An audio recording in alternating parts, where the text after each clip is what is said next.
አምላካችን የእግዚአብሔር ስም የተባረከ ይሁን። ሰላም ለእናንተ ይሁን። ድምጻችሁ ከፍ አድርጋችሁ አሜን በሉ። እግዚአብሔር አምላክ ይባርካችሁ። ድምጽ አሰሙና ይሄ እግዚአብሔር ለኔ የሰጠኝ ማለዳ ነው በሉ። ካመናችሁ ከፍ አድርጋችሁ ይሄ ማለዳዬ ነው በሉ። እስኪ በዚህ ማለዳ እግዚአብሔር ይናገረኛል፣ ይባርከኛል፣ ያስተምረኛል፣ ያስጨነቀኝ ካለ ከላይ ላይ ይጥለዋል። እግዚአብሔር ወዳለበት መጥቻለሁ በሉ። ሃሌሉያ ሃሌሉያ። ዛሬ አብረን እንድንመለከት የመረጥኩት የመጽሐፍ ቅዱስ ክፍል የሚገኘው ሮሜ ምዕራፍ 12 ላይ ነው እና ዛሬ የማስተምራችሁን የማካፍላችሁን የእግዚአብሔርን ቃል መንፈስ ቅዱስ ለኔ በሚገባኝ ግልጽ አማርኛ አስተምራቸው ብሎ ላስተምራችሁ በፊት ቆሜያለሁ። ዛሬ ብቻ አይደለም፣ ከዚህ በኋላ ቀጥሎ ላሉት ጥቂት ሳምንታት ይህንን የእግዚአብሔርን ቃል አብረን እንመለከታለን። ከሮሜ መጽሐፍ ምዕራፍ 12 ቢያንስ እስከ 15 ያለው ረጋ ብለን ቀስ ብለን እንማራለን። ምንድነው ቤተክርስቲያን ውስጥ ያለው ዲስትራክሽን? ይሄ መፈራረስ፣ ይሄ ስጋዊነት፣ ይሄ መለያየት፣ ይሄ ኢመንፈሳዊነት የበዛው ከምንድነው ካላችሁ ከእግዚአብሔር ቃል ከመራቃችን የተነሳ ነው። ብዙዎቻችን ባይብል ይዘን አልመጣንም።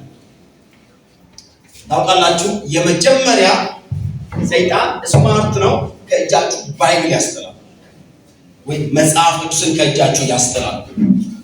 አንድ ጊዜ ታክሲ ውስጥ ነው ባስ ውስጥ እየሄዱ እያለ አንድ ልጅ ጉንጩ ሞልቶ ጫት እየቃመ፣ ያው አንዳንድ ጊዜ ወንጌል ለመስበክ ስትፈልጉ ሰበብ ትፈልጋላችሁ እና ሰበብ ፈልጌ መግቢያ ስላጣው ፓስተር ዳዊት ሞላልኝ አንድ የሰበካት በቲክቶክ የተለቀቀች የተቆረጠች አጭር ቪዲዮ ነበረችና የኔ ሞባይል በጣም ይጮሃል እና ጮክ አድርጌ ከፈትኩኝ አንድን ስብከቱን ማለት ነው። በዚህ ጊዜ በጣም ተናደደ የጫት የጉንጩን የወጠረው ልጅ እና አንተ ደግሞ የትኛውን ሃይማኖት ወክለህ ነው የምትናገረው? መጀመሪያ ከኔ ጋር ለመነጋገር የምትወክለው ሃይማኖት አንተን በዚህ ህዝብ በሞላበት ባህላችን ባይደለ መንገድ አውቶቡስ ውስጥ ጫት እያስቃመክ ነፃነት የሰጠ የትኛው ሃይማኖት ነው?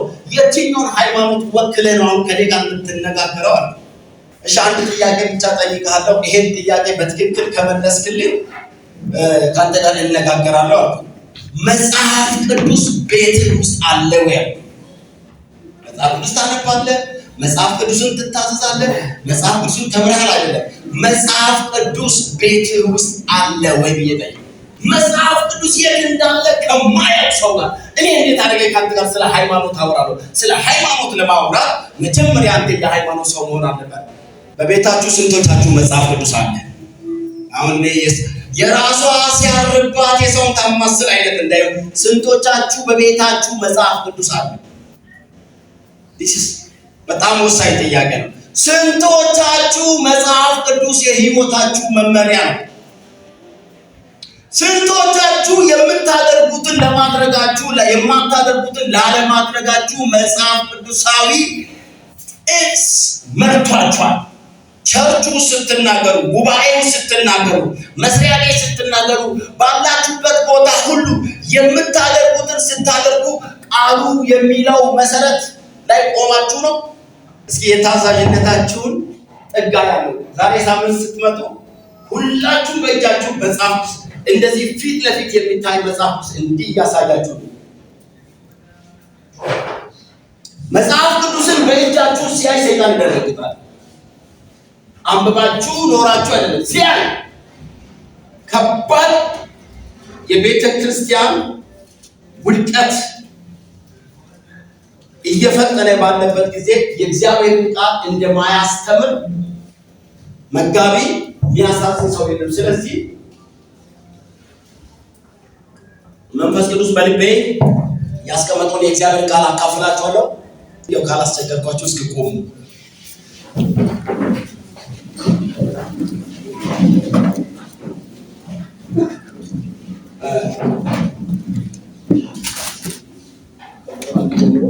እንግዲህ ወንድሞች ሆይ ሰውነታችሁ እግዚአብሔርን ደስ የሚያሰኝና ሕያው ቅዱስም መስዋዕት አድርጋችሁ ታቀርቡ ዘንድ በእግዚአብሔር ርኅራኄ እለምናችኋለሁ።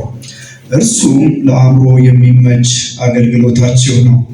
የእግዚአብሔር ፈቃድ እርሱም በጎና ደስ የሚያሰኝ ፍጹምም የሆነው ነገር ምን እንደሆነ ፈትናችሁ ታውቁ ዘንድ በልባችሁ መታደስ ተለወጡ እንጂ ይህን ዓለም አትምሰሉ። ጌታ ሆይ ይህንን ቃል ለኛ አብራለን። የዚህ ቃል ፍቺ በኢየሱስ ይገለጥ። ይህን ቃል እኔ መናገር እንዳልችል ሕዝብህን መስማት እንዳይችል እንቅፋት ለመሆን የተላኩ ክፉ ኃይላት አሁን የታሰሩ ይሁኑ። በኢየሱስ ስም የታሰሩ ይሁኑ። ስራቸው ሁሉ አሁን የፈረሰ ይሁን። በስጋ ለባሽ አእምሮ ላይ የተሸሸጉ ክፉ መናፍስቶች አንዳች እንቅስቃሴ እንዳታደርጉ በኢየሱስም ከልክያቸዋለሁ። ጌታ መንፈስ ቅዱስ በሙላት በመካከላችን እለፍ። ስለሰማህን ተመስገን። በኢየሱስ ስም ተባረኩ።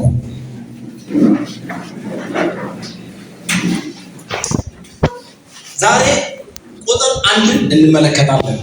የሮሜ መጽሐፍ ግልጥልጥ ብሎ ከዚህ ቁጥር እስከዚህ ቁጥር ስለምን ያወራል ግልጽ እንዲሆንላችሁ አወራለሁ። የምትጽፉ ጎበዝ ሰዎች ቶሎ ቶሎ ብላችሁ ጻፉ። ከምዕራፍ 1 ከቁጥር 1 እስከ 17 ኢንትሮዳክሽን ነው፣ መግቢያ ነው። የዚህ ሰዓት አላጠፋም ታውቃላችሁ። ከቁጥር 1 እስከ 17 መግቢያ ነው። ከቁጥር 18 ምዕራፍ 1 ከቁጥር 18 እስከ ምዕራፍ 3 ቁጥር 20 ሁሉም ሰው ኃጢአተኛ ነው መጽሐፉ። እዛ ላይ የሚደጋገሙ ቃላቶችን ታገኛላችሁ። ሁሉም ሰው ኃጢአተኛ ነው ይላል። ከዚያም በኋላ ከምዕራፍ 3 ከቁጥር 21 እስከ ምዕራፍ 4 ቁጥር 25 ደግሞ ሰው በክርስቶስ ኢየሱስ በማመን ብቻ ይጸድቃል ይላል ሮሜ መጽሐፍ። ከዚያ ከምዕራፍ 5 ቁጥር 1 እስከ ምዕራፍ 8 ቁጥር 39 ደግሞ የድነት በረከቶች። እነዚህ የድነት በረከቶች አንዳንዶቹ ደስ ስለሚሉ ልንገራችሁ። የመጀመሪያ አንድ ሰው ሲድን ከእግዚአብሔር ጋር ሰላም ይጀምራል። ሰላም ከእግዚአብሔር ጋር። አንድ ሰው ድኛለሁ እያለ ከእግዚአብሔር ጋር ሰላም ከሌለው ወገኖቼ የድነትን በረከት አልተካፈለም። ሌላው አዲስ ሕይወት ያገኛል። ሰው ሲድን ከሕግና ከኃጢአት ባርነት አርነት ይወጣል። የእግዚአብሔርን መንፈስ ይቀበላል። የወደፊቱን ተስፋ እርግጠኛ ይሆናል። እነዚህ የድነት በረከቶች ይባላሉ። ቁጥር 9 እስከ 11 ጽድቅ በጣም ያጸናበት። ስለዚህ ሰዎች ብዙ ትርጉም ይሰጣሉ። እናንተ ግን ስታነቡ የምታገኙት ነገር አለ። ሰዎች ስለ እግዚአብሔር ሰቨርኒቲ ያወራሉ፣ ስለ እስራኤል ያወራሉ። እነዚህ ሁሉ ነገሮች አሉ። ግን የሚገርመው ነገር ከቁጥር 8 ከቁጥር 5 ወይም ከምዕራፍ 3 ከቁጥር 21 ጀምሮ ሲናገር የነበረው ያጠቃላል። ወይም በጣም እንፈሳይ ሰጥቶ አጽናኦት ሰጥቶ እግዚአብሔር እስራኤል እንዴት እንደሚያጠቃ እግዚአብሔር ለእስራኤል የገባውን የተስፋ ቃል እንዴት እንደማይለውጥ ይናገራል። ከዚያም ደግሞ ለእኛ ምንድን ነው ለእስራኤል እግዚአብሔር የተናገረውን የተስፋ ቃል ካልቀየረ ለእናንተም ለቤተ ክርስቲያንም የተናገረውን የተስፋ ቃል አይቀይርም ይላል። ከቁጥር ምዕራፍ 12 እስከ ምዕራፍ 15 ደግሞ እነዚህ የጸደቁ ሰዎች በምድር እንዴት መመላለስ እንዳለባቸው ያስተምራል። ከኋላ ያሉትን እኔም አሁን ስለማልነካ እናንተን አስብላችኋለሁ። ከምዕራፍ 12 በሉ እስከ ምዕራፍ 15 ያለው የዳነ አማኝ እንዴት መመላለስ እንዳለበት ያስተምራል። ስለዚህ አሁን እኛ ኦልሬዲ ድነናል። ስላልዳኑ ሰዎች አይደለም የምናወራው።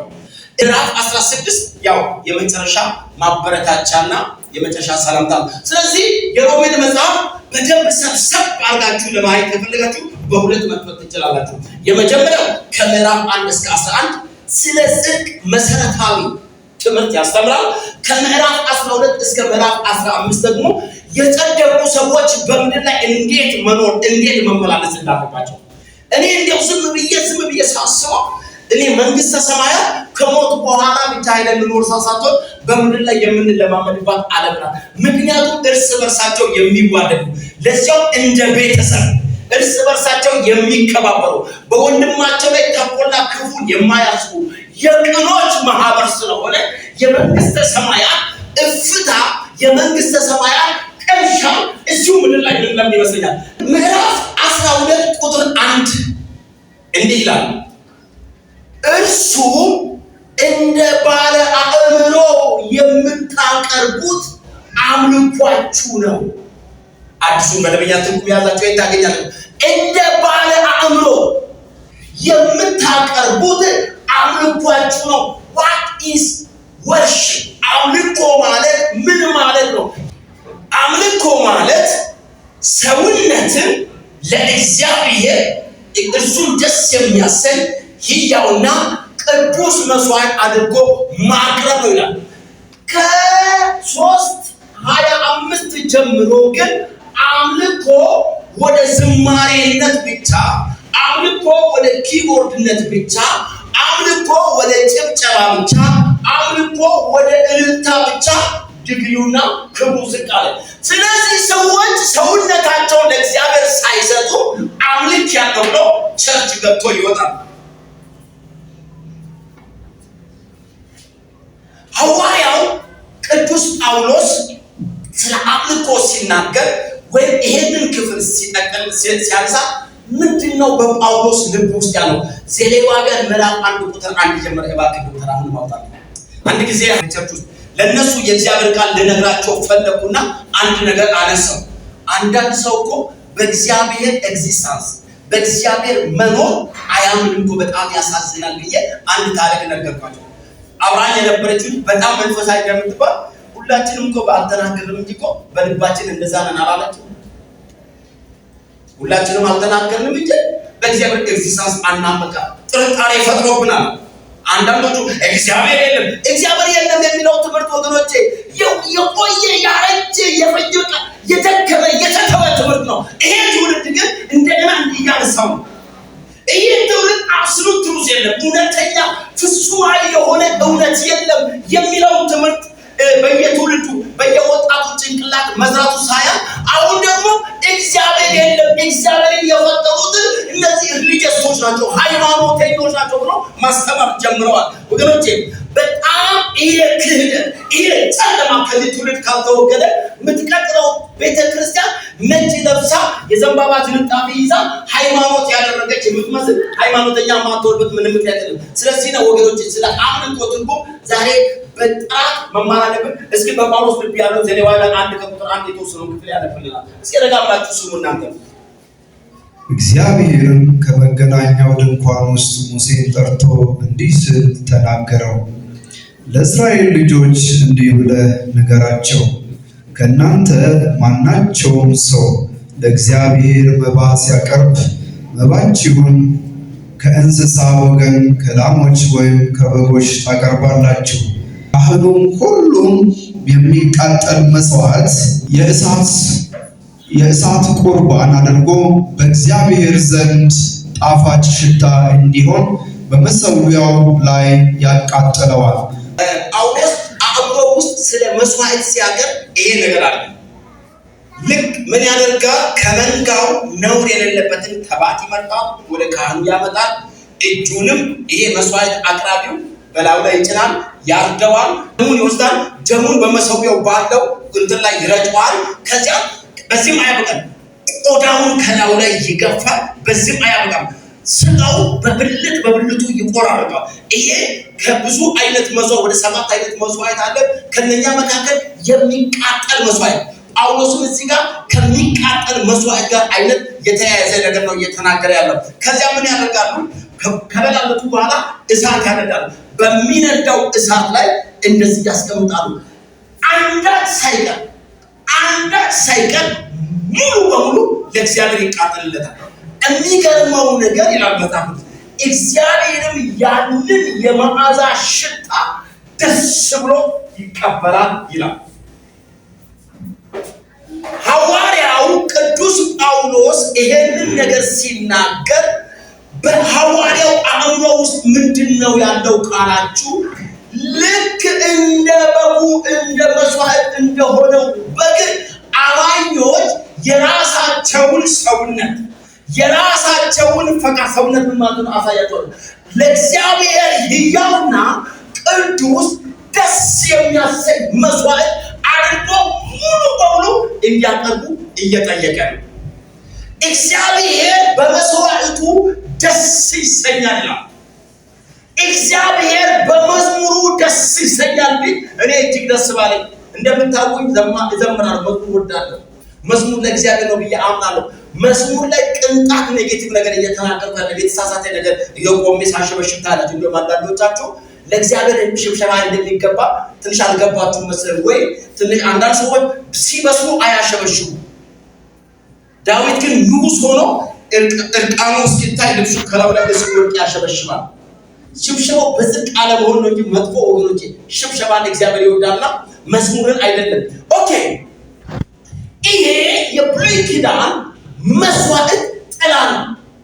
ይሄ የብሉይ ኪዳን መስዋዕት ጥላ ነው። አካሉ ኤፌሶን ምዕራፍ 5 ቁጥር 2 አንድ ሰው ማነው በፍጥነት የሚያነብልኝ? ክርስቶስም ደግሞ እንደወደዳችሁ ለእግዚአብሔር የመዓዛ ሽታ የሚሆንን መባንና መስዋዕትን አድርጎ ስለ እናንተ ራሱን አሳልፎ እንደሰጠ በፍቅር ተመላለሱ። አሜን።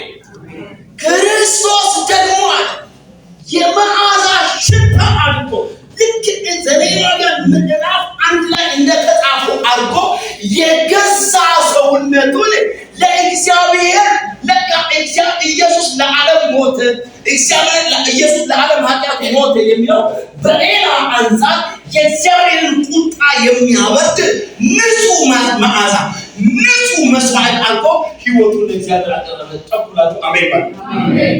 ሃሌሉያ። ስለዚህ ብሉይ ኪዳን ጥላ ነው፣ አዲስ ኪዳን አካሉ ነው። የብሉይ ኪዳን በግና ፍየል ማረድ አሁን ለአማኞች አያስፈልጋቸውም። ክርስቶስ ይህንን ፍጹማዊ በሆነ መንገድ አቅርቦ ጨርሶታል። አሁን ቅዱስ ጳውሎስ የሚለው ምንድን ነው? አማኞች በተመሳሳይ ሁኔታ የብሉይ ኪዳኑ ካህን ያንን እንዳቀረበ ጌታችን ኢየሱስ ክርስቶስ ደግሞ የገዛ ሰውነቱን ለእግዚአብሔር እንዳቀረበ አማኞች ደግሞ አሁን ሰውነታቸውን ለእግዚአብሔር ሕያው መስዋዕት አድርጎ እንዲያቀርቡ እየጠየቀ ነው። ቅዱስ ጳውሎስ እንግዲህ ይላል አሁን ባነበብነው መጽሐፍ ላይ ሮሜ ምዕራፍ 12 ተመልከቱ ቁጥር 1 እንግዲህ ማለት ምን ማለት ነው? ከእንግዲህ በፊት የተናገረው ነገር አለ። ይህን አንዳንድ ጊዜ እንግዲህ የሚለው አያያሽ ቃል እንደ ያኛውን ሐሳብ ምክንያት አድርጎ እንግዲያውስ አሁን እናንተ መሆን ያለባችሁ አይሁድ ኃጢአተኛ ነው፣ ግሪኮች ኃጢአተኛ ናቸው፣ እዚህ ኢትዮጵያውያን ኃጢአተኛ ናቸው። ማንም ጻድቅ የለም። ሰው የሚድነው በክርስቶስ ኢየሱስ በማመን ብቻ ነው።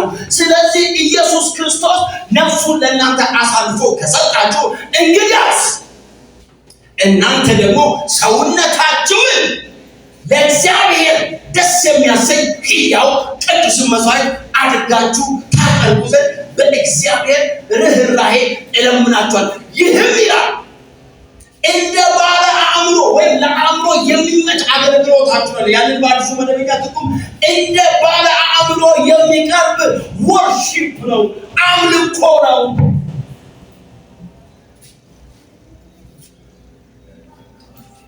በደምብ ስሙኝ። አሁን ወደ መልእክቶቼ ከእናንተ ጋር አብረን ቻለን ወደምንደራረግበት ፖይንት መጥቻለሁ። በብሉይ ኪዳን ከኔ ጋር ናችሁ? እስኪያሳይ በብሉይ ኪዳን አንድ ሰው መስዋዕት ሲያቀርብ 4 አካላት ይሳተፋሉ።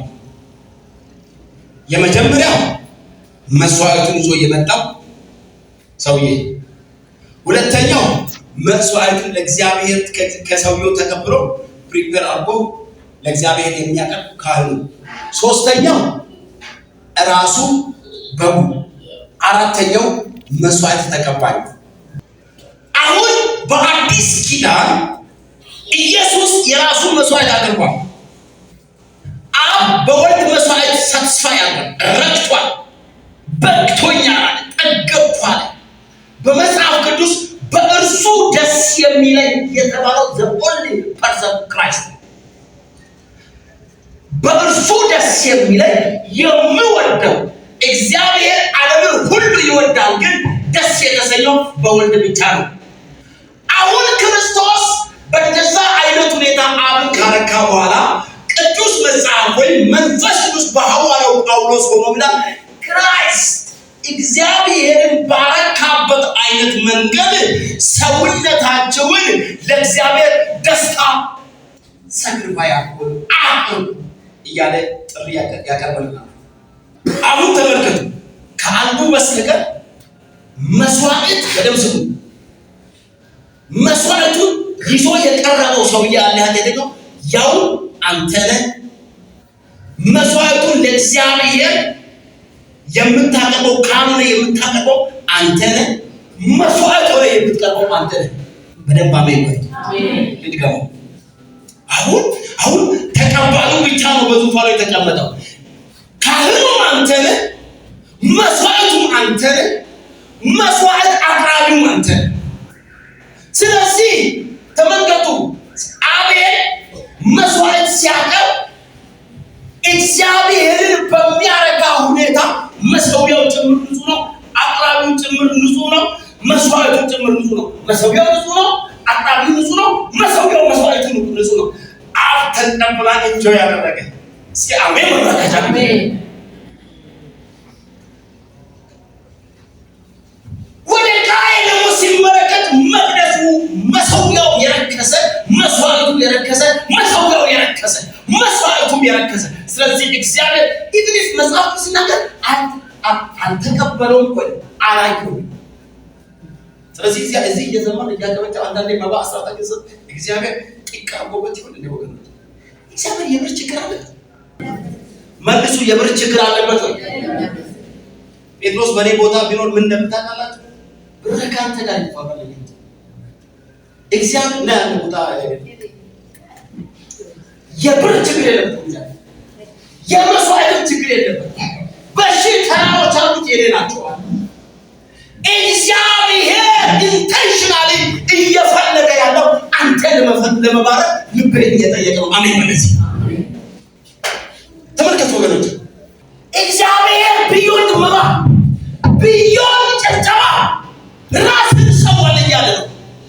ራስን ስጠኝ እያለ ነው።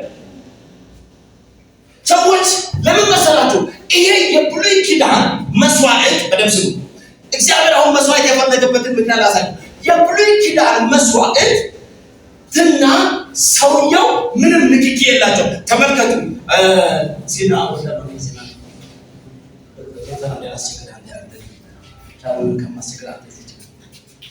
ተመልከቱ። ይሄ ካህኑ ነው። እኔ መስዋዕት አቅራቢ መስዋዕት ይገባል። ይሄ ደግሞ በጉ ነው። ተመልከቱ። አንተ አሁን ቅረብ በቃ ሰጥቻለ ለጌታ በዚህ መንገድ ውሰድ። አሁን ተመልከቱ፣ ተባረኩ። ሐሳቡ በቀላሉ ከዚህ በኋላ አስረዳችኋለሁ። እኔና በጉ የለንበትና እጅ ብቻ ቀኛለው፣ ህሊና ያለው እዚህ ነው። ተመልከቱ። አሁን ከመስዋዕቱ በኋላ አይካንስታት ዋታ ትቼ የነበርኩትን ነገር ይጀምራሉ በኋላ ተበልጅ። ምክንያቱም የኔን ኃጢአት በጉ እንደተቀበለ ያለው በጉ ታባ በጉን እግዚአብሔር ተቀብሎታል። እኔ ግን ህሊናዬ ተፈጥሮዬ ራሱ በጉ ሲቀር ከዚህ ኖ አሁን በቃ ራስ ይቀርባል። እስኪ በደንብ አሜን ማለት ብልቅጭ አላችሁ እንደገና አሜን ማለት ራስ ይቀር መስዋዕት ሆነ። የገዛ ሰውነት፣ የገዛ ፈቃድ፣ የገዛ እውቀት፣ የገዛ ጉልበት፣ የገዛ ገንዘብ፣ የገዛ ችሎታ ለእግዚአብሔር ሰጥቷል። እኔ መንግስተ ሰማያት ላይ እንገናኛለን ብዬ እየሰበኩ ነው። ስንቶቻችሁ ናቸው የመንግስተ ሰማያት ተሳፋሪዎች? እስኪ ያዛችሁ ጣጣ ሐሳብ ይከፋሉ። የመንግስተ ሰማያት ተሳፋሪ ሃሌሉያ። ከዚህ መርከብ አንድም ሰው አይወርድም። ጮክላችሁ አሜን በሉ። አብረን እንቀጥላለን። በደንብ አሜን በሉ። በሚመጣው ዓለም ለዘላለም ከኢየሱስ ጋር እንደምቃለን። እኔ ወራጅ የለኝም።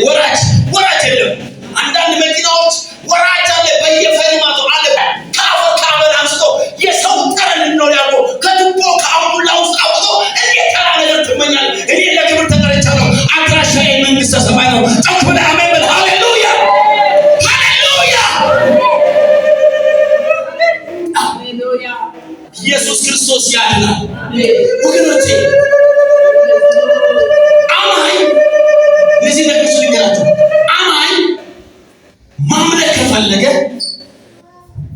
በጉን ብቻ ሳይሆን ራሱን ማቅረብ አለበት። አንድ የፋፍ ወይንም ጎበዞች በጉን ብቻ ሳይሆን ራሱን ማቅረብ አለበት።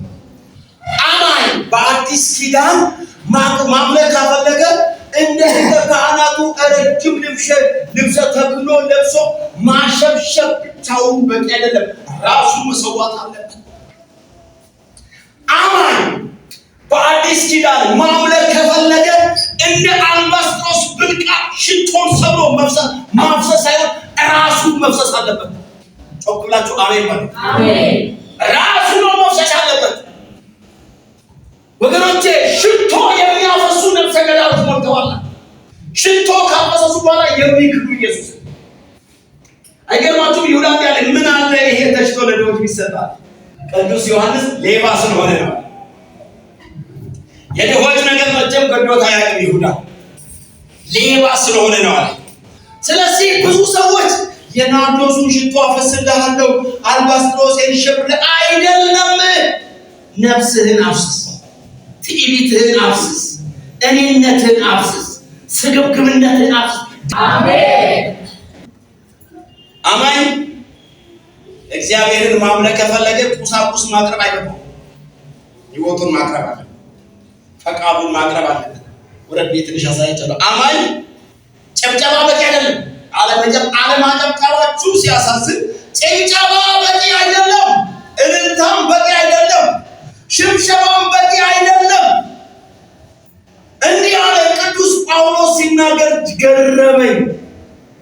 ስጋዬን ለእሳት ማቃጠል አሳልፌ ብሰጥ እንኳን ፍቅር ከሌለኝ ከንቱ ነኝ።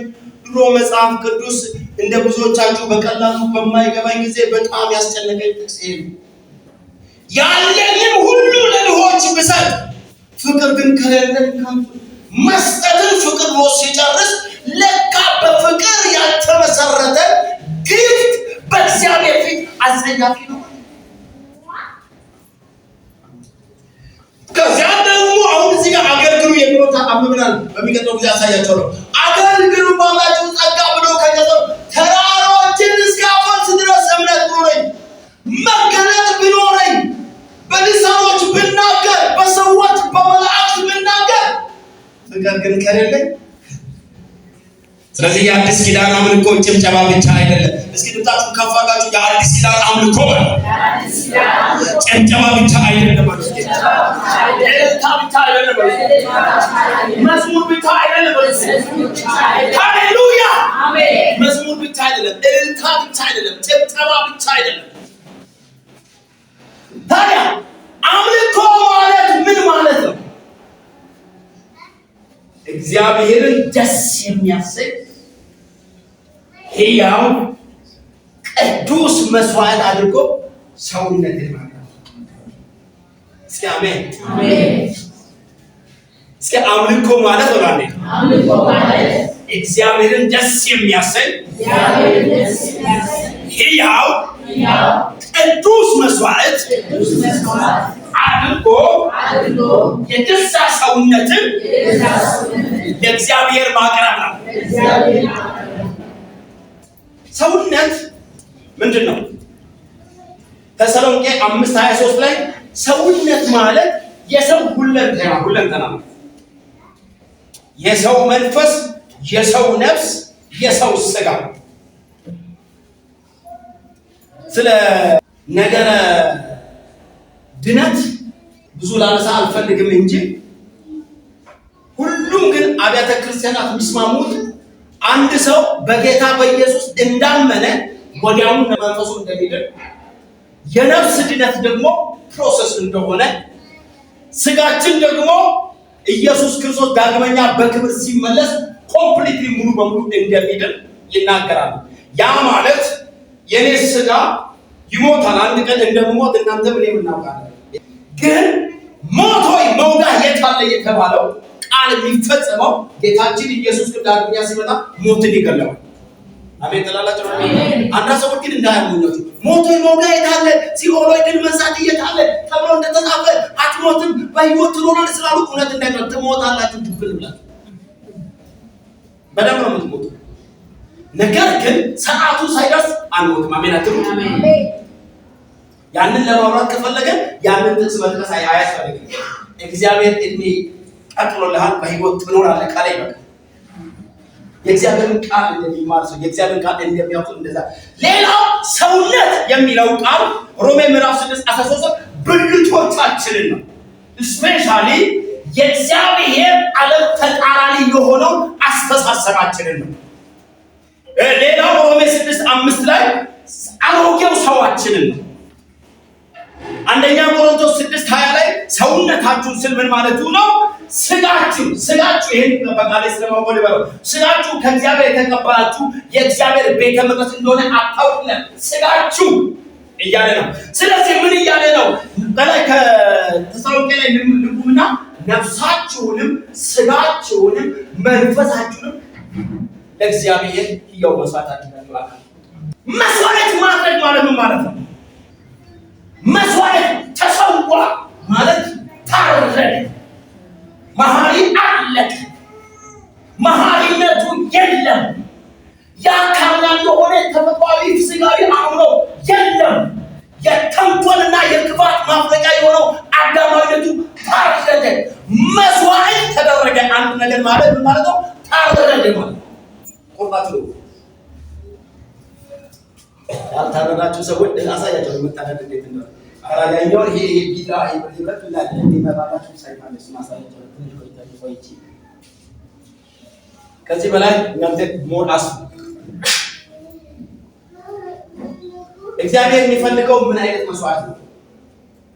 የመጀመሪያው እግዚአብሔር ደስ የሚያሰኝ እስካሁን እግዚአብሔር ደስ የሚያሰኝ በሉ እግዚአብሔር ደስ የሚያሰኝ ገማንዴ እግዚአብሔር ደስ የሚያሰኝ እግዚአብሔር እንዴት ነው በጥበቡ ደስ የሚሰኘው? የብሉይ ኪዳኑ መስዋዕት ወገኖቼ በጉ መጥቶ በጉ ታርዶ ቆዳው ተገፎ ስሙ ቆዳው ተገፎ ስጋው ተበልቶ እንጨት ላይ አልቆ እንኳን ገና እግዚአብሔር አልተደሰተም። እግዚአብሔር በመስዋዕቱ በብሉይ ኪዳኑ መደሰት ጀምሮ እሳቱ መደሰት ጀመረ። ስጋው ወደ አመድነት ሲቀየር ያ ወደ አመድነት የተቀየረው ስጋ ሌላ ሰው ሊበላው ይችላል? አልመለሳችሁም? ሊበላው ይችላል? ያ ሙሉ በሙሉ የነደደው ስጋ ሌላ ሰው መብላት ይችላል? ይሁን ከማሪ ህይወት ወይ ከናኒ ወይ ከሻሎም ህይወት ሌላ ሰው ማንም በህይወቷ እድል ፈንታ እስከማያገኘው ሙሉ በሙሉ ለጌታ ነዳ ከማይ ይፈልጋል። ተዋችሁ አሜን አሜን። አውቃላችሁ አንዳንዶቹ ሰው ሲጠመቁ ምላሱ ውጪ ነው መሰለኝ ይሳደባል ያማለ ነው። አንዳንዱ ሰው ሲጠመቅ እጁ ውጪ ቀረ መሰለኝ ይባላል። አይደለም ያው እንደዛ ሊቀላቀል በእግዚአብሔር እንደዛ የሚባል ነገር የለም ወገኖቼ። ሰውየው ወይ ራሱ ሰጥቷል ወይ ቸርች ውስጥ ወንጀ አመፀኛ ነው። እግዚአብሔር እንደ ብሉይ ኪዳኑ መስዋዕት ነደድ እንድናፈልጋል። መቼም እግዚአብሔር ኢንጆይ ማድረግ ጀምሮ ኢየሱስ ሲወጣ ወጣ። ዛሬ ለኢየሱስ መንገድ ይሁን። አሜን። በደንብ አሜን ባሉ። አሜን። እኔ እኮ ይሄንን ስላቀረብኩ ይሄንን ሳወራ በሚመጣው ዓለም ጥበቡን በተሻለ ክብር ስለማገኝ በዚህ ምድር I want to lost ራሴን ላለው ፈልጋለሁ። ለኢየሱስ መንደር ፈልጋለሁ። በደንብ አሜን ባሉ። አሜን። መንደር ስለዚህ በቃ ለእግዚአብሔር ነዶ እኔ መወደው ብልቃጡ እኔ ብልቃጡ ነው መሆን ፈልገው በይስባይስ ያ ብልቃጥ አንዴ ተሰበረ አይደል? በዛ ብልቃጥ እንደና ሌላ ሽቶ ይቀዳል።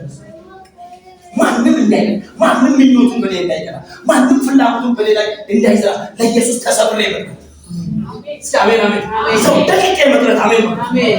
ማንም በሌላ ምንም እድል የለው በቃ ለኢየሱስ የተሰዋ አንድ ወንድሜ ሲናገር መሬት ላይ የወደቀ የተኛ ሰው እንዳትወድ ተብሎ ይፈራል። በቃ ለኢየሱስ እንደደቂቃ ወንጌል ነው። የኔና የእናንተ መጽሐፍ ነው የሚያወራው። ሌላ ከራሴ የጨመርኩት ነገር የለም። ስለዚህ ተመልከቱ። አሁን ደስ የምሰኘው በእኔ መቼ ነው? እግዚአብሔር ፕራክቲካል በደንብ እቺን ነገር ጻፉት ሰዎች። ሰውነታችንን ስንል ፈቃዳችንን ነፃ ፈቃዳችንን ለእግዚአብሔር ማስገዛት፣ ዕውቀታችንን ለእግዚአብሔር ማስገዛት፣ ጉልበታችንን ለእግዚአብሔር ማስገዛት፣ ገንዘባችን ላይ ኢየሱስ እንዲገዛ መፍቀድ፣ በገንዘባችን ላይ ኢየሱስ እንዲያዝ መፍቀድ፣ ጊዜያችን ላይ ኢየሱስ እንዲሰለጥን በፍቅር አሳልፈን ስንሰጥ ሰማይ በእኛ ደስ ይሰኛል። አሜን አሜን። እንደገና አሜን። እግዚአብሔር ደስ የሚያሰኝ ሁለተኛው ላሳያችሁ። አንድ ወንድሜ እንዳለው ስንሰብ ሰዓታችን ትሮጣለች አለ። ስንጸልይ ግን ትንከረፈፋለች። ስለዚህ ሩጫው ቀጥላለች። ሁለተኛው ላሳያችሁ። ሁለተኛው አማኞች ለእግዚአብሔር መስዋዕት ማቅረብ ያለባቸው እንዴት ነው? ሕያው መስዋዕት። እስኪ አንተ ሕያው መስዋዕት ነው። የመጀመሪያው ምን ነበረ? የመጀመሪያው እስኪ ደስ የሚያሰኝ ነው። እግዚአብሔር ደስ እንደሚሰኝ አሳይቻችኋለሁ፣ አትርሱ። አሁን ደግሞ ሕያው መስዋዕት። አሁን ላረጋግጥ እስኪ ንግግሬን በጥሩ ስሜት እየሰማችሁ ያላችሁ እስኪ አሳያችሁ።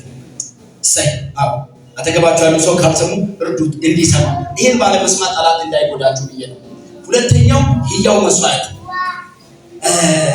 አንድ ነገር ላሳያችሁ ከሰዓቴ የተነሳ ዕብራውያን ምዕራፍ 4 ቁጥር 12 እስከወዳለቱ ነው ለከፈተልኝ። 12 የእግዚአብሔር ቃል ሕያው ነውና። እስኪ መጀመሪያ በሉ እስኪ የእግዚአብሔር ቃል ሕያው ነውና በሉ። የእግዚአብሔር ቃል ሕያው ነው። ቀጥሎ ያለው ሳናነብ ደግሞ ሕያው ያደርጋል። እስኪ አንድ ጊዜ የለም እዛ ላይ የለም። እኔ ነኝ ያልኩት የእግዚአብሔር ቃል ሕያው ነውና። ከለው ለካ ቃሉ እንዴት ሕያው እንደሚያደርግ አሳያቸው። እሺ ሁለትም አፍ ካለው ሰይፍ ሁሉ ይልቅ የተሳለ ነው። እስኪ ቃሉ ሰይፍ ነው በማን ጊዜ? እሺ እንደገና ቀጥል። ነፍስንና መንፈስን ጅማትንና ቀልጥምን እስኪ ላይ ድረስ ይወጋል። እሺ የልብንም ስሜትና ሐሳብ ይመረምራል። ጌታ ኢየሱስ ይባርክ። አሁን ተመልከቱ ሕያው መስዋዕት ለእግዚአብሔር እንዴት እንደምናቀርብ ላሳያችሁ። ወዳሉ ይታያችኋል ብዙዎቻችሁ ብዬ አስባለሁ። ተመልከቱ ይሄ የቃሉን ሰይፍ ከስሜት ላይ አታንሳው። ያው ስሜታችሁ አንዳንድ ጊዜ እኮ የለም ፋኖ አገጥቀልፋ። የቃሉ ሰይፍ ስሜት ላይ፣ የቃሉ ሰይፍ ፈቃድ ላይ፣ የቃሉ ሰይፍ በነፍስ ሐሳቦች ላይ፣ የቃሉ ሰይፍ እንዳይነሳ።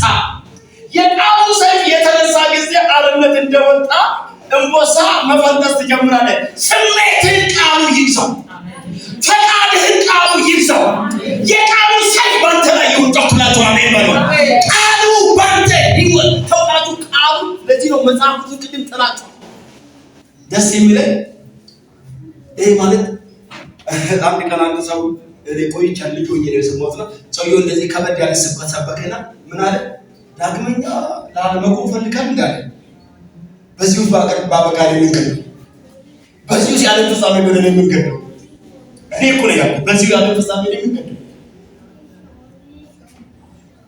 ሕያው መስዋዕት። ለዚህ ነው መጽሐፍ ቅዱስ ለኃጢአት ሞታችሁ ለጽድቅ ሕያው ሆናችሁ ትኖሩ ዘንድ ይላል። ክርስቶስ ስለኛ ራሱን መስዋዕት አደረገ። እኔ ደግሞ ሕያው ሆኜ ለመቀጠል የቃሉ ሰይፍ እዚህ ላይ ማረፍ አለበት። አሜን ማለት ለዚህ ነው አንዳንድ ስለ ቃሉ በዝርዝር ባስተምር ቃሉ ወተት ነው፣ ቃሉ ማር ነው፣ ቃሉ መዶሻ ነው፣ ቃሉ የዕለት እንጀራ ነው፣ ቃሉ ሰይፍ ነው። ብዙ ሰዎች የቃሉን ሰይፍ አይሰብኩም። ጋር ደሱ የቃሉን ማር ይሰብካሉ። በጣም እንወዳለን ማር ነው እና ባለቤቴ ደግሞ ታውቃላችሁ ጎጃሜ ናት። ስለዚህ ማር በሚባለው ነገር ላይ አትደራሉ እና አንድ ቀን የሆነ ወዳጃችን ቤት ሄጄ ዳቦ አዲስ ማር እንዲህ ሲቆረጥ አይቷ ትዕግስት ትወዳለች አልኩት። ይሄን የመሰለኝ ማር አታገኝ ትዕግስት ትወዳል ይዘህላት ትሄዳለህ። አዎ እኔም ብላ ፈልጌ ማር። ስለዚህ የቃሉን ኬክ የቃሉን አይስክሬም ይሰብካሉ ሰዎች፣ የቃሉን ሰይፍ አይሰብኩም። ስለዚህ ነው በእግዚአብሔር ቤት ሆኖ ስሜት መር ናቸው፣ ገጠመኝ መር ናቸው፣ እንዳሻቸው ናቸው። ቃሉ አያፍናቸው፣ ፈቃዳቸውን አይገዛም፣ ስሜታቸውን አይገዛም። እንደፈለጉ ልቅ ናቸው። መጽሐፍ ቅዱስ እንደሚል ደፋር ናቸው።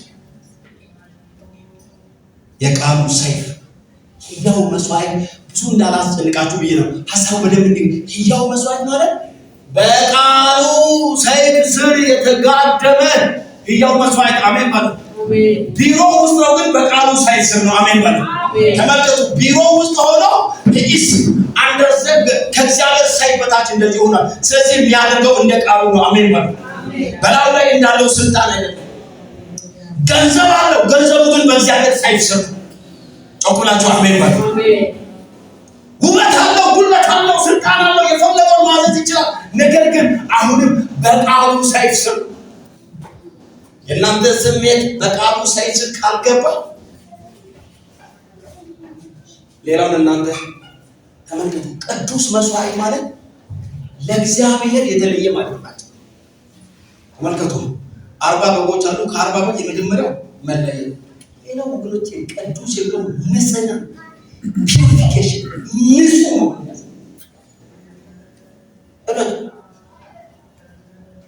ክርስትና አንዳንድ ሰዎች አሁን በክርስትና ላይ አንዳንድ ዮሐንስ ወንጌልን የማያውቁ ልጆች በክርስትና ላይ አፋቸውን ሲከፍቱ ከነሱ ጋር ቁጭ ብዬ ለሰኮንዶች ይባላል እምነታቸው እስኪነካቸው ድረስ የፈለጉትን ይበሉ እየተባለ ዮሐንስ ወንጌል ወደ እንዳለ አይደለም። ባይብል ሎጂካሊ የምናነሳቸው ጥያቄ መመለስ አይችልም። ነገር ግን ያወቁ መስለው ሊፈርሰው ይልኝ ለእግዚአብሔር የተለየው ነው። እስካሁን ድምፃችሁን ከፍ አድርጋችሁ ይሄ ሰማይ ምድር ይስማ። አጠገባችሁ ያሉ ቅዱሳን ይሉ እኔ ለእግዚአብሔር የተለየው ነኝ በሉ። እስኪ ያልተናገሩ ሰዎች እንዲናገሩ በሉ። እስኪ አንድ ጊዜ አልተናገሩ አንዳንድ ሰዎች አሁንም እነሱ ይበሉ እንደገና። እንዳትቀላቀሉ፣ እንዳታስነቁ፣ እንኳችሁን በእርያ ፊት እንዳታስጥሉ። አንድ ቀን ኢየሱስ ይመጣል። የዚያን ጊዜ እንዳታፍሩ። በደንብ አሜን በሉ። ይመጣል ኢየሱስ። ኢየሱስ ይመጣል። የዚያን ጊዜ አናፍር። ደግሞ ጴጥሮስ እንዲለኛል ለምስጋና ለክብር ለውዳሴ ይሁንላችሁ። አሁን እኛ ለምናወድሰው ያን ቀን ግን ያወድሰናል። እኔ ምን ብሎ ኢየሱስ እንደሚያወድሰኝ ለማየት በጣም ናፍቄያለሁ ወገኖቼ። ምን ብሎ ነው የሚያወድሰኝ? ምን ብሎ ነው የሚያመሰግነኝ? ምን ብሎ ነው የሚያደንቀኝ? ምን ብሎ ነው የሚያመሰግነኝ? ናፍቄያለሁ ወገኖቼ። ቅዱስ መስዋዕት ጳውሎስ የሚለውን አንድ ቃል ልበልና ልጨርስላችሁ። ይሄኛው እኔን ያስለቀሰኝ ነው። እንታለቅሱ አይደለም በደንብ ተሰሙ። በእግዚአብሔር ርህራሄ ለምናጣለ በማን እግዚአብሔር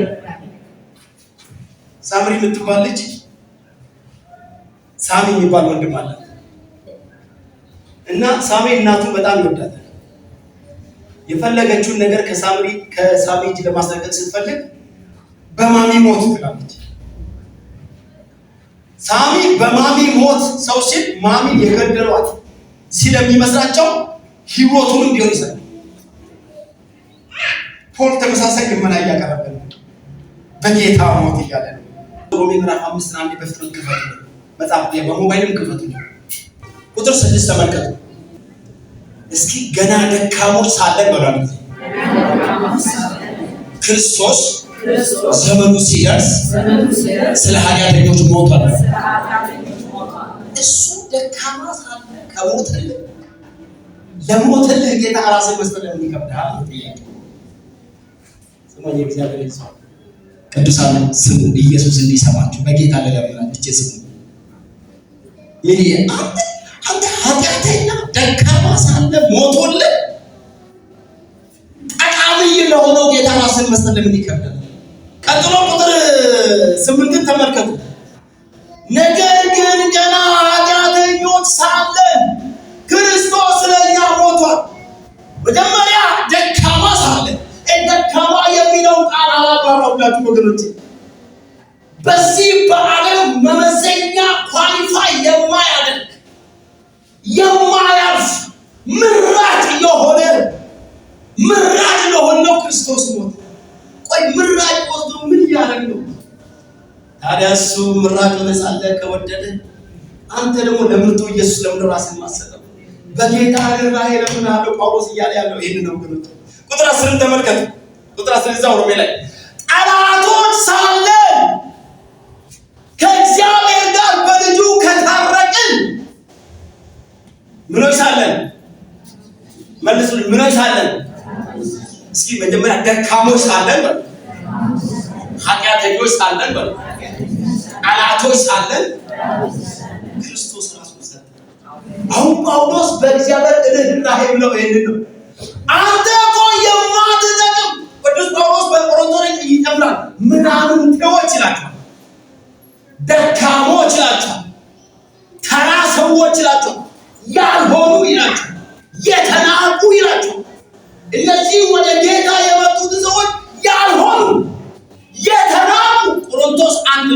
አንደኛ ቆሮንቶስ ላይ ዘመኑ ሲደርስ ክርስቶስ በቃ ለምንም የማይሆነውን እኛን ለማዳን ራሱን ሰጠ። ታዲያ አንተ ጀግና ለሆነው ብርቱ ለሆነው ሞትን ድል አድርጎ ለተነሳ የትም ጨለማ ውስጥ ብትኖር መጥቶ ሊያድን ለሚችለው ለምን ራስን ማሰብ? ስለዚህ የጳውሎስ ጥያቄ ይሄ በእግዚአብሔር ርኅራኄ እለምናችኋለሁ። የእግዚአብሔር ርኅራኄ ከጥፋት ያድናል፣ ከኃጢአት ያድናል፣ ከሞት ያድናል፣ አቅርቦትን ያደርጋል፣ ተአምራትን ያደርጋል የእግዚአብሔር ርኅራኄ። ስለዚህ ምን ይላል መሰለህ? በእግዚአብሔር ርኅራኄ። ይሄ ማለት በቀጥተኛ አማርኛ ምን ነው ልንገራችሁ ወገኖቼ፣ ምንም ታላው በኢየሱስ ሞት እለምንሃለሁ። ራስን ለኢየሱስ በጌታ ሞት ሞቶልሻል፣ ሞቶልሃል፣ ደምቶልሃል፣ ፈውሶልሃል። በዚህ ሞት እለምንሃለሁ። ሳምሪ እድለኛ ናት። ወርቅ ትፈልግ ብር ትፈልግ ሳሚ ጋር ቀርባ በማሚ ሞት ስትል ረንካ እንኪ ይላል። ሆን በኢየሱስ ሞት እለምናችኋለሁ፣ በመስቀሉ በክርስቶስ ፍቅር እለምናችኋለሁ፣ በእግዚአብሔር ርኅራኄ እለምናችኋለሁ። ራሳችሁን ለእኔ ስጡ፣ ለክርስቶስ ስጡ፣ ለአብ ስጡ፣ መስዋዕት አድርጉ። እናንተ ጋር ምንም ነገር አይደለም፣ ሁለንተናችሁን ስጡ እየለመነ ሳምሪስ ተሳክቶላታል። የጳውሎስ ልመና ዛሬ በእኛ ህይወት ይሳካለት ይሆን? ሁላችንም እንጸልይ። ሳምሪ ተሳክቶላታል። ወንድሟ በማሚ ሞት የማሚን ሞት ማየት ስለማይፈልግ በማሚ ሞት ስትል ወዲያው ከተሳክቶለት ይሳካለት ይሆን? ዛሬ እግዚአብሔር ርኅራኄ እለምናችኋለሁ ወገኖቼ። እግዚአብሔር ቸርች ብቻ አይደለም እኛ የሚፈልገን፣ በጎረቤት፣ በስራ ቦታ፣ በትዳር ውስጥ ወይረደባ ባለበት ቦታ ያየናል። እስኪ በእግዚአብሔር ፊት ይሄ እንደምታዩ የሕማማት ወቅት ነው። የክርስቶስን መልካምነትና የእኛን ኃጢአተኛነት እያሰብን ጸጋን የምንመለምንበት ነው። በታላቅ ትህትና ከትዕቢት በጸዳ አእምሮ እግዚአብሔር ወገኖች እንድትቀርቡ የጳውሎስ አፍ ሆኜ በእግዚአብሔር ርኅራኄ እለምናችኋለሁ። ጌዳዲ ሶላሃዳላጋዲጋስ ያማዶሳ ቦዳባ የልቤን ስፈጽም አምላኬን ሳልፈራ ለኋለኛው ዘመን ሳከማች መከራ ኃጢአትን ስዘራ የኖርኩትን ኑሮ ጸጋ አሳመረው ሕይወቴን ቀይሮ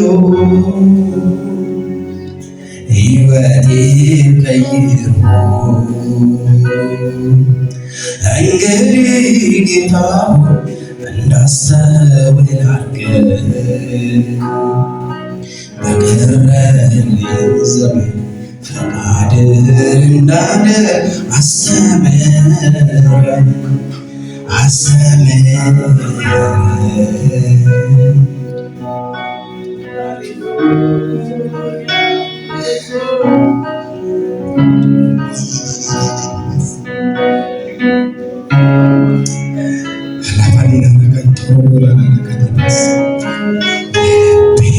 ስፈጽም አምላኬን ሳልፈራ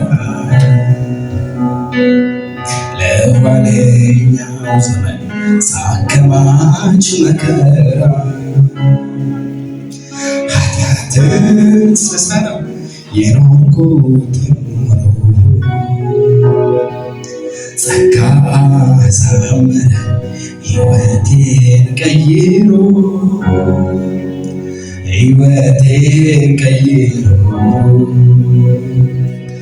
እንግዲህ ጌታ ሆይ እንዳስተውል አድርገኝ በቀረልኝ ዘመን ፈቃድህን ፈቃድህን እንዳለ አስተምረኝ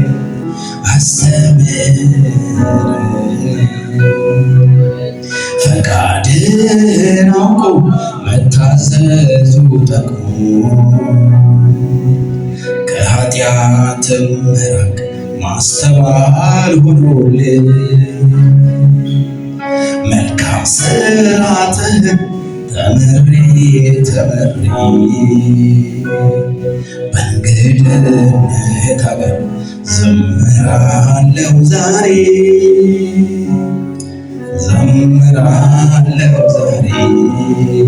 ከኔ ጋር እንግዲህ ጌታ ሆይ እንዳስተውል